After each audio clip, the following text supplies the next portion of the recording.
महाराष्ट्र में आज कोरोना के 59,907 नए केस और 322 लोगों की कोविड-19 की वजह से मौत। मुंबई में कोरोना का कहर जारी, 24 घंटे में 10,000 से ज्यादा नए केस, 23 की मौत। मुंबई में कोरोना के एक्टिव मरीज 82,000 के करीब, डबलिंग रेट हुआ 35 दिन। नागपुर में कोरोना का तांडव, 5300 से ऊपर केस और 66 की मौत। नागपुर में कोरोना के सक्रिय केस हुए 42,933 और कुल मौतें हुई हैं 5500 के पार। महाराष्ट्र में एक्टिव केस हुए 5 लाख के पार, 15% हुआ पॉजिटिविटी रेट। महाराष्ट्र सरकार ने कहा, हमारे पास सिर्फ 3 दिन के लिए बची है वैक्सीन, केंद्र और वैक्सीन मुहैया कराए। स्वास्थ्य मंत्री राजेश टोपे ने कहा, डोज नहीं होने की वजह से बंद करने पड़ रहे हैं वैक्सीन सेंटर, लोगों को भेज रहे हैं खाली हाथ।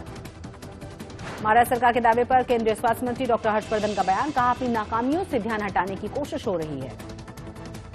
महाराष्ट्र के नांदेड़ में रेमडेसिविर इंजेक्शन की कालाबाजारी, 1400 रुपए का इंजेक्शन ब्लैक मार्केट में 8 से 9,000 रुपए का बेचा जा रहा है।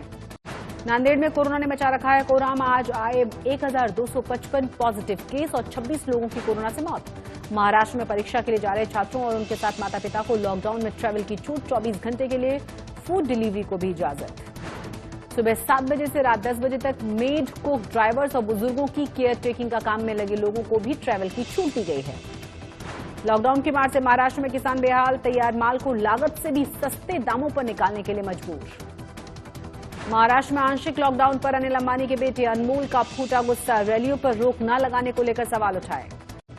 एंटीला केस में सचिन वाजे की कस्टडी 9 अप्रैल तक बढ़ाई गई, स्पेशल कोर्ट ने सीबीआई को पूछताछ की परमिशन दी। सचिन वाजे चौंकाने वाले खुलासे कर रहा है, बहाली के लिए देशमुख पर लगाया है 2 करोड़ रुपए मांगने का आरोप। एनआईए को लिखित बयान में किया वाजे ने खुलासा, कहा 2 करोड़ के लिए देशमुख ने शरद पवार का हवाला दिया था। वाजे ने महाराष्ट्र सरकार के मंत्री अनिल परब पर भी उगाही के आरोप लगाए, अनिल परब ने किया इनकार। एनआईए ने मुंबई के पूर्व कमिश्नर परमबीर सिंह का दर्ज किया है बयान, करीब 4 घंटे दफ्तर में रहे परमबीर। आरबीआई ने रेपो रेट में नहीं किया कोई बदलाव, सस्ती ईएमआई के लिए भी करना होगा इंतजार। आरबीआई का बड़ा ऐलान, अब आरटीजीएस व एनईएफटी के लिए बैंकों की जरूरत नहीं होगी।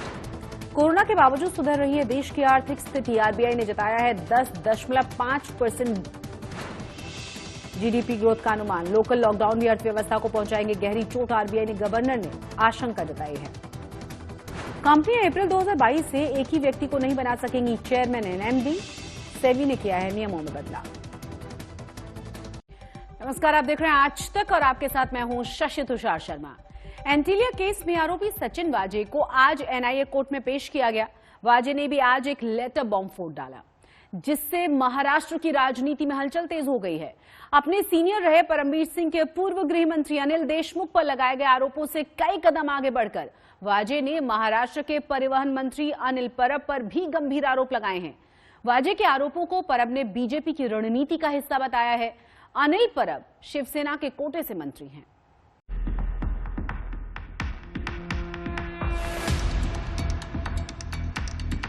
एंटीलिया केस में जांच कर रही एनआईए ने आरोपी सचिन वाजे को बुधवार को कोर्ट में पेश किया।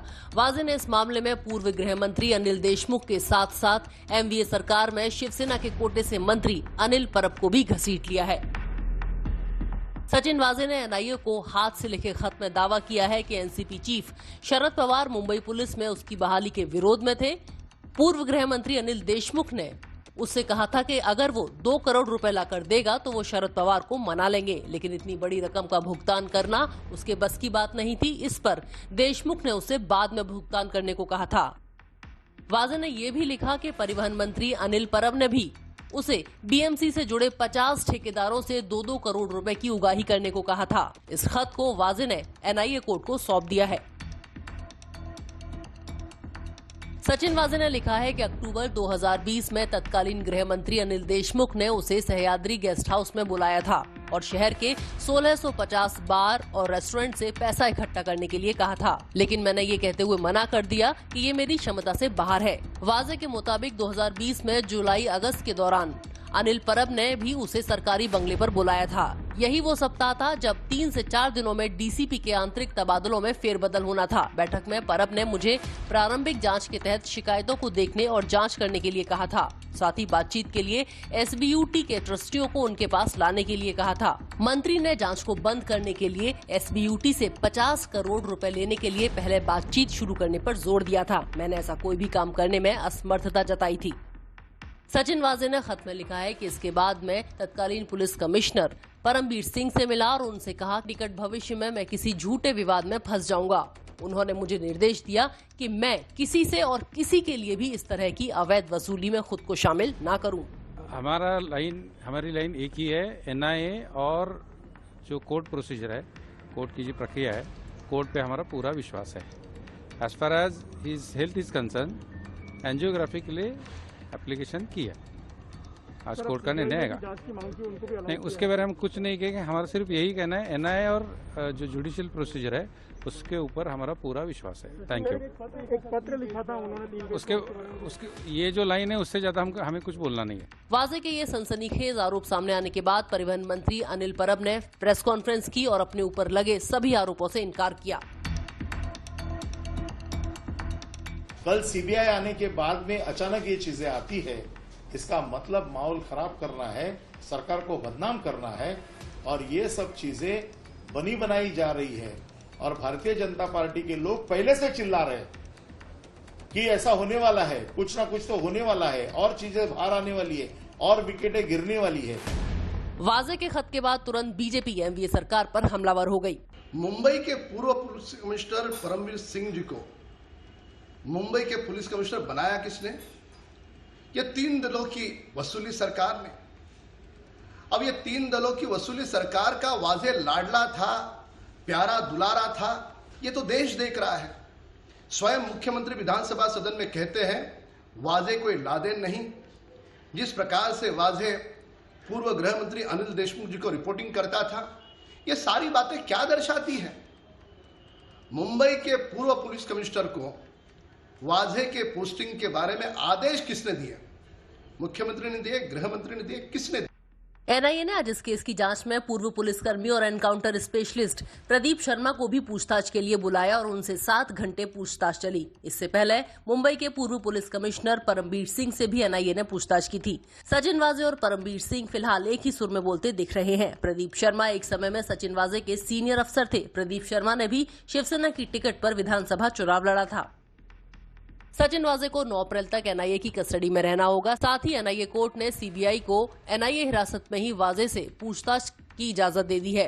सीबीआई ने पूर्व गृह मंत्री अनिल देशमुख के खिलाफ भ्रष्टाचार के आरोपों की जांच के लिए मंगलवार को एक प्राथमिकी दर्ज की थी। ये जांच सीबीआई बॉम्बे हाईकोर्ट के आदेश पर कर रही है। बॉम्बे हाईकोर्ट ने मुंबई के पूर्व पुलिस कमिश्नर परमबीर सिंह की याचिका पर सुनवाई करते हुए अनिल देशमुख पर लगे आरोपों की जाँच के आदेश दिए थे।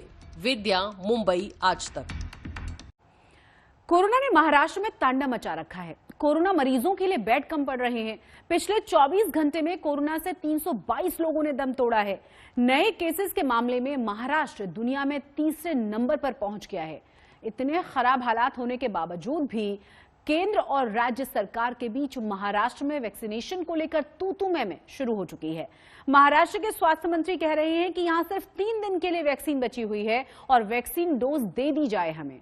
इस पर केंद्रीय स्वास्थ्य मंत्री डॉक्टर हर्षवर्धन का जवाब आ रहा है कि महाराष्ट्र सरकार अपनी नाकामी को छुपाने के लिए ऐसे बयान दे रही है। पूरे देश भर में सबसे बुरी तरह कोरोना का शिकार हुए महाराष्ट्र में 3 दिन बाद लोगों को लगाने के लिए वैक्सीन नहीं बचेगी। देश में अब तक वैक्सीन की 8 करोड़ 70 लाख लोगों को डोज दी जा चुकी है। इसमें महाराष्ट्र पहले नंबर पर है। महाराष्ट्र में 85 लाख वैक्सीन दी जा चुकी हैं, पर अब महाराष्ट्र सरकार का कहना है कि राज्य में वैक्सीन की कमी पड़ रही है। महाराष्ट्र में कई ऐसे जिले, कई ऐसे वैक्सीनेशन सेंटर्स हैं कि जहां पर वैक्सीन न होने की वजह से लोग वहां पर आ रहे हैं, बुजुर्ग लोग वहां पर आ रहे हैं, सीनियर सिटीजन आ रहे हैं, लेकिन उनको हमारे को नम्रता से कहना पड़ रहा है कि वैक्सीन स्टॉक नहीं है, आप प्लीज घर जाइए, जब वैक्सीन स्टॉक आएगा तब हम आपको बुलाएंगे। जब हम अपनी वैक्सीन पूरी दुनिया में भेज रहे हैं तो क्या हमारे देशवासियों को इसमें प्राथमिकता नहीं मिलनी चाहिए? और मुख्यमंत्री जो मांग कर रहे हैं कि इसमें कहीं से भी बाधा नहीं आनी चाहिए, उस बाधा को ना लाने की बजाय हम वैक्सीन पहुंचाएं। और सबसे इम्पोर्टेंट बात मैं कहूंगी ये नीड और वांट की बात नहीं है, जरूरत और मांग का झगड़ा नहीं है। आज ये देश की जरूरत ही नहीं, प्राथमिकता है। महाराष्ट्र में हर दिन औसतन 4 लाख लोगों को टीके लग रहे हैं, लेकिन अब लोगों को वैक्सीनेशन सेंटर से वापस भेजा जा रहा है। कई जिलों में वैक्सीनेशन सेंटर बंद कर दिए गए हैं क्योंकि वैक्सीन की डोज बची ही नहीं है। मुंबई की मेयर का कहना है कि मुंबई में तो वैक्सीन लगभग खत्म हो चुकी है, अब हमारे पास सिर्फ 1 लाख कोवैक्सीन बची है। कोवैक्सीन का भी प्रॉब्लम है, कोविशील्ड का भी प्रॉब्लम है। कोवैक्सीन तो 1,77,000 कल था, अभी कितना है पता नहीं। तो कभी तो है, 2-3 दिन में सेकंड राउंड वाले को भी देना मुश्किल हो जाएगा। तो फिलहाल कितना स्टॉक है आपके पास? मतलब कल 1,76,000 ये कल था, अभी तो और कम हुआ होगा। तो परसों से या डे बाय कमी होती जा रही है। महाराष्ट्र सरकार वैक्सीन की कमी की शिकायत कर रही है, लेकिन ये बात केंद्र को बहुत चुभ गई। केंद्रीय स्वास्थ्य मंत्री हर्षवर्धन ने तीखा जवाब दिया। महाराष्ट्र सरकार महामारी को रोकने में लगातार फेल रही है। इसी नाकामी को छुपाने के लिए ध्यान भटकाने वाली बातें की जा रही हैं और लोगों में पैनिक फैलाया जा रहा है। महाराष्ट्र इस वक्त दुनिया भर में कोरोना का हॉटस्पॉट बना हुआ है। संक्रमण के मामले रोज रिकॉर्ड तोड़ रहे हैं। नए केस में महाराष्ट्र दुनिया भर में तीसरे नंबर पर पहुंच गया है। इस मामले में ब्राजील और अमेरिका ही महाराष्ट्र से आगे हैं। महाराष्ट्र में पिछले 24 घंटे में कोरोना के 49,907 नए केस आए हैं, जो अब तक का सबसे बड़ा आंकड़ा है। इसके अलावा 322 लोगों की महाराष्ट्र में पिछले 24 घंटे में मौत हुई है। महाराष्ट्र में कोरोना के एक्टिव मामले इस समय 5 लाख के पार जा चुके हैं।